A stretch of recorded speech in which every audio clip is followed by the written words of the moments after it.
ವಿಧಾನಸೌಧದಲ್ಲಿ ಪಾಕ್ ಜಿಂದಾಬಾದ್ ಚರ್ಚೆಯಲ್ಲಿ ಗುಂಡಿನ ಮಾತು ಕೇಳಿ ಬಂದಿದೆ. ಇವತ್ತು ಗುಂಡಿಟ್ಬಿಡ್ಬೇಕು ಅವ್ರಿಗೆ ಅಂತ, ಗುಂಡು ಹಾಕ್ಬೇಕು ಅವ್ರಿಗೆ, ಗುಂಡು ಹೊಡೆದು ಸಾಯಿಸ್ಬೇಕು ಅವ್ರನ್ನ ಅಂತ ಘೋಷಣೆ ಯಾರು ಕೂಗಿದ್ರು ಅಂಥವ್ರಿಗೆ ಗುಂಡಿಕ್ಕಿ ಅಂತ ಹೇಳಿ ಆರ್ ಅಶೋಕ್ ಪ್ರತಿಪಕ್ಷದ ನಾಯಕರು ಮಾತಾಡ್ಬಿಡ್ತಾರೆ. ಯಾರು ಪಾಕ್ ಜಿಂದಾಬಾದ್ ಅಂತ ಘೋಷಣೆನ ಕೂಗಿದ್ರೋ ಅಂಥವ್ರಿಗೆ ಗುಂಡಿಕ್ಕಿ ಗುಂಡಿಕ್ಕಿ ಅಂತ ಏನಾದರೂ ನಾಜರ್ ಹುಸೇನ್ ನಿನ್ನೆ ಹೇಳಿದ್ದಿದ್ರೆ ದೇಶಪ್ರೇಮಿ ಆಗ್ಬಿಡೋರವರು.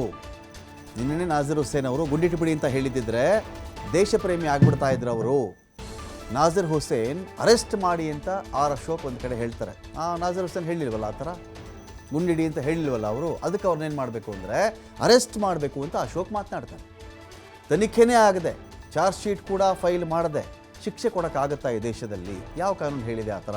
ಏನೇ ವಿಚಾರ ಇರಲಿ, ಕೋರ್ಟ್ ಅಂತ ನ್ಯಾಯಾಂಗ ಅಂತ ಒಂದು ಇದೆಯಲ್ಲ, ಪೊಲೀಸರು ಅಂತ ಇರ್ತಾರಲ್ಲ, ಇವ್ರು ಹೋಗಬೇಕು, ಕರ್ಕೊಂಡು ಬರಬೇಕು, ತನಿಖೆ ಮಾಡಬೇಕು, ಚಾರ್ಜ್ ಶೀಟ್ ಹಾಕಬೇಕು, ಅದಾದಮೇಲೆ ಕೋರ್ಟ್ ಮುಂದೆ ಇಡಬೇಕು, ಸಾಕ್ಷಿ ಒದಗಿಸ್ಬೇಕು, ವಿಚಾರಣೆ ಆಗಬೇಕು, ಎಲ್ಲವೂ ಆದಮೇಲೆ ಶಿಕ್ಷೆ ಆಗುತ್ತೆ.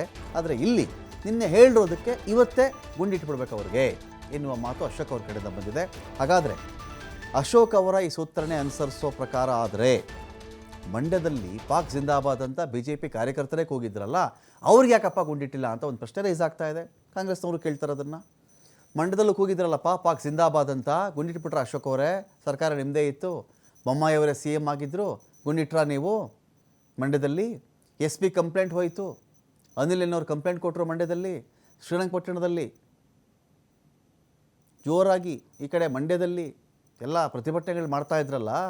ಒಂದು ಪ್ರಮುಖ ಸರ್ಕಲಲ್ಲಿ ಕೂತ್ಕೊಂಡು ಪಾಕಿಸ್ತಾನ ಜಿಂದಾಬಾದ್ ಅಂದರು, ಒಬ್ಬರು ಬಾಯಿ ಮುಚ್ಚಕ್ಕೆ ಹೋದರು, ನಗುತ್ತಾ ಇದ್ರು ಅವರು. ಪಾಕಿಸ್ತಾನ ಜಿಂದಾಬಾದ್ ಜಿಂದಾಬಾದ್ ಅಂತ ಹೇಳಿಕೊಂಡು ಬಾಯಿ ಮುಚ್ಚಕ್ಕೆ ಹೋದ್ರು ನಗುನೇ, ಘೋಷಣೆಗೆ ಹೋಗ್ಬೇಕಾದ್ರೂ ನಗುನೇ. ಅಂದರೆ ಒಂದು ರೀತಿ ಇಡೀ ಭಾರತವನ್ನೇ ವಿನೋದ ಮಾಡಿಬಿಡ್ಲಿಲ್ವ ನೀವು ಅವತ್ತು? ಗುಂಡಿಟ್ರ ಅವ್ರಿಗೆ 2022 ಡಿಸೆಂಬರ್ 17 ಘೋಷಣೆಗೆ ಹೋಗಿದ್ದರು. ಡಿಸೆಂಬರ್ 22ಕ್ಕೋ 23ಕ್ಕೋ ಹಿಂಬರಹ ಬರುತ್ತೆ, ಏನೂ ಇಲ್ಲ ಅದರಲ್ಲಿ, ಏನೂ ಇಲ್ಲ, ಶಿಕ್ಷೆನೂ ಆಗಲಿಲ್ಲ, ಕನಿಷ್ಠ ಜೈಲಿಗೂ ಹಾಕಲಿಲ್ಲ, ಕರೆದು ವಿಚಾರಣೆ ಮಾಡ್ದಂಗೆ ಬಿಟ್ಟು ಕಳಿಸ್ದಂಗೆ. ಅವ್ರಿಗೆಲ್ಲ ಯಾವಾಗ ಗುಂಡಿಡ್ತೀರ? ಈಗ ಇವ್ರಿಗೆಲ್ಲ ಗುಂಡಿಡಬೇಕಲ್ಲ. ಈಗ ನಾಜರ್ ಹುಸೇನ್ ಅವ್ರ ಕೇಸಲ್ಲಿ ವಾಯ್ಸ್ ಬಂದಿದೆ, ವ್ಯಕ್ತಿ ಯಾರು ಅಂತ ಏನೋ ಗೊತ್ತಿಲ್ಲಪ್ಪ, ವಿಚಾರಣೆ ನಡೀತಾ ಇದೆ. ಧ್ವನಿ ಕೇಳ್ತು ಅಂತ ಅಲ್ವೇ? ಧ್ವನಿ ಕೇಳ್ತು ಅಂತ ವಿಚಾರಣೆ ನಡೀತಾ ಇದೆ.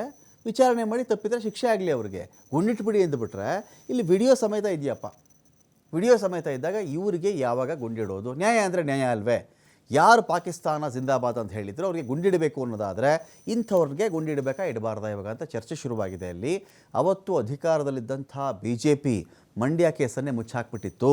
ಇವತ್ತು ಅಧಿಕಾರ ಕಳ್ಕೊಂಡಿರ್ತಕ್ಕಂಥ BJP ಗುಂಡಿಟ್ಬಿಡಿ ಅಂತ ಮಾತಾಡ್ತಾ ಇದ್ದಾರಲ್ಲ, ಹೇಗೆ ಅಂಥೇಳಿ ಜೋರಾಗಿ ಚರ್ಚೆ ನಡೀತಾ ಇದೆ. ಸರ್ಕಾರ ಘಟನೆ ನಡೆದಂಥ ಇಮಿಡಿಯೇಟ್ ಆಗಿ ಸ್ಥಳದಲ್ಲಿ ಬಂದು ಒಂದು 5-6 ಜನ ಮಂತ್ರಿಗಳು ಸಭೆ ಮಾಡಬೇಕಾಯಿತು, ಅಥವಾ ಕ್ಯಾಬಿನೆಟ್ ತುರ್ತು ಸಭೆ ಮಾಡಬೇಕಾಯಿತು. ದೇಶದ್ರೋಹದ ಈ ಘಟನೆ ಕಂಡಮ್ ಮಾಡಬೇಕಾಯಿತು. ಕ್ಯಾಬಿನೆಟ್ಟಲ್ಲಿ 1 ಲೈನ್ ರೆಸೊಲ್ಯೂಷನ್ ಬರಬೇಕಾಯಿತು. ಈ ಘಟನೆಯನ್ನು ನಾವು ಖಂಡಿಸ್ತೀರಿ, ಈ ದೇಶದ್ರೋಹಿಗಳು ಪಾತಾಳದಲ್ಲಿ ಅಡಗಿದ್ರು ಬಿಡಲ್ಲ, ಅವ್ರನ್ನ ಎರೆಮುರಿ ಕಟ್ಟಿ ತಂದು ಅವ್ರಿಗೆ ಗುಂಡಾಕ್ತೀರಿ ಅಂತ ಹೇಳ್ಬೇಕಾಯಿತು. ಯಾರು ಇಲ್ಲಿ ಕಾಂಗ್ರೆಸ್ ಅಭ್ಯರ್ಥಿಯಾಗಿದ್ರು ನಾಸೀರ್,